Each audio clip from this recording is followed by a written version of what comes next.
pada tanggal 19 Oktober tahun 1965. Komandan Resimen Para Komando Angkatan Darat, RPKAD, Kolonel Sarwo Edi Wibowo menghadap Pangdam Diponegoro Brigjen Suryo Sumpeno. Mengutip buku, Gerakan 30 September, Pelaku, Pahlawan dan Petualang, yang disusun Julius Power, Kolonel Sarwo Edi datang ke Jawa Tengah dengan pasukan Baret Merah dengan dikawal Letu Sintong Panjaitan. Tiba di Jateng, Sarwo Edi langsung menghadap Brigjen Suryo Sumpeno Pangdam Diponegoro saat itu di Makodam Diponegoro di Semarang. Sarwo Edi menghadap Brigjen Suryo Sumpeno pada pukul 13.30. Di markas Kodam Diponegoro, Kolonel Sarwo Edi Wibowo dan para perwira Baret Merah yang menyertainya langsung mengikuti briefing yang dipimpin Brigjen Suryo Sumpeno. Dalam briefing tersebut, Brigadir Jenderal Suryo Sumpeno mengakui bahwa beberapa asistennya terlibat dalam Gerakan 30 September. Oleh karena itu, dia mengharapkan peran serta RPKAD tidak hanya dalam menumpas massa pendukung G30S, tetapi juga membantu mengadakan konsolidasi di bidang politik. Seperti diketahui, Kolonel Sarwo Edi Wibowo dan pasukan RPKAD bergerak ke Jawa Tengah atas perintah dari Pangkostrat Maijen Soeharto. Sarwo Edi dan pasukan RPKAD diperintahkan Maijen Soeharto untuk membantu Kodam Diponegoro membersihkan para pendukung Gerakan 30 September khususnya di lingkungan Kodam Diponegoro. Panglima Diponegoro, Brigadir Jenderal Suryo Sumpeno dalam briefingnya juga memberikan pesan kepada Kolonel Sarwo Edi Wibowo dan anggota RPKAD. Sewaktu melakukan operasi di Jawa Tengah sebaiknya memakai prinsip ambil ikannya, jangan sampai keruh airnya. Kemudian usai briefing di markas Kodam Diponegoro, malam itu juga, mulai pukul 23, berbagai tempat di Semarang yang dicurigai sebagai lokasi persembunyian para pengikut G30S digerebek. Operasi pembersihan gelombang pertama berhasil menciduk 1.050 orang yang terlibat. Tetapi, suasana selama operasi berlangsung sangat mencekam karena sejumlah anggota pemuda rakyat, organisasi underbunya PKI berani melakukan perlawanan dengan memprovokasi pembakaran toko-toko milik warga keturunan.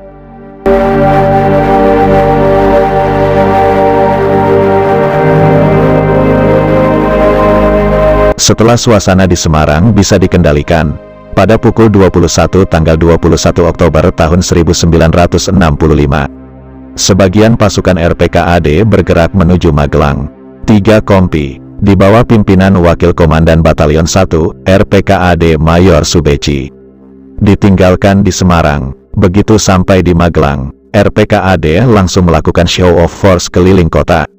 Masyarakat setempat yang selama 2 minggu terakhir tercekam ketakutan, karena Wali Kota Magelang Argo Ismoyo secara kebetulan tokoh PKI, melepaskan kekesalan hati mereka dengan membakar berikut menjarah bangunan milik PKI, Baperki, CHTH, serta organisasi kiri lainnya. Hasil observasi wilayah Kodam 7, Diponegoro oleh Pusat Penerangan Angkatan Darat menyebutkan sampai tanggal 19 Oktober tahun 1965.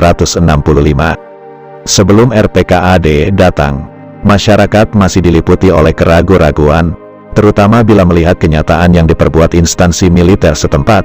Pada saat itu pula seolah-olah terjadi pemisahan front antara para pejabat daerah setempat plus parpol dan ormas yang kontra G30S dengan golongan yang jelas membantu G30S. Titik tolak pelancaran aksi-aksi pembakaran, penculikan, dan yang lain pada sekitar 19 sampai tanggal 20 Oktober tahun 1965. Persis saat RPKAD datang di Jawa Tengah, pada tanggal 20 Oktober tahun 1965. Tulis Julius Power dalam buku yang disusunnya terjadi pembakaran bangunan-bangunan milik PKI, Baperki, dan toko-toko Tionghoa yang dilakukan oleh massa nasionalis dan agama, berawal dari Semarang, kemudian meluas ke Magelang, Solo, Klaten, dan Boyolali. Kemudian pada tanggal 21 Oktober pukul 18, Boyolali, Cepogo, dan Ampel diserang massa pendukung Gerakan 30 September. Pada tanggal 22 Oktober tahun 1965 markas Batalion Dodik 5 Klaten juga diserang massa komunis. Tetapi dapat digagalkan, jumlah korban setiap hari terus-menerus bertambah, terutama dari golongan nasionalis yang dibunuh pendukung Gerakan 30 September. Sampai tanggal 31 Oktober tahun 1965 tercatat yang dibunuh 98 orang di daerah Boyolali, 44 orang di Klaten, 14 orang di Solo, dan 82 orang di daerah Jatinom dan Manisrenggo. Selain itu, 62 orang telah diculik dan tidak lagi bisa ditemukan. Tidak hanya itu, jalan besar antara Ampel, Kartasura, Delanggu, Klaten, Prambanan dipenuhi rintangan pepohonan yang ditebangi. Saluran telepon di berbagai tempat diputuskan. Beberapa kecamatan, antara lain Jatinom, Cokrotulung, Mansirenggo, dan Musuk, telah dikuasai kelompok komunis. Lalu pada tanggal 21 Oktober merupakan titik tolak gerakan massa pendukung gerakan 30 September dengan mengambil dalih tentara Malaysia telah menduduki kota-kota di Jawa Tengah. Mereka, massa pendukung komunis ini menyebarkan informasi bahwa RPKAD dan polisi telah dikuasai oleh musuh-musuh revolusi. Sama dengan tentara Siliwangi yang akan menumpas massa rakyat progresif revolusioner pada tahun 1948. Oleh karena itu, rakyat diperintahkan tidak usah mendengarkan siaran-siaran radio dari Jakarta berikut membaca koran.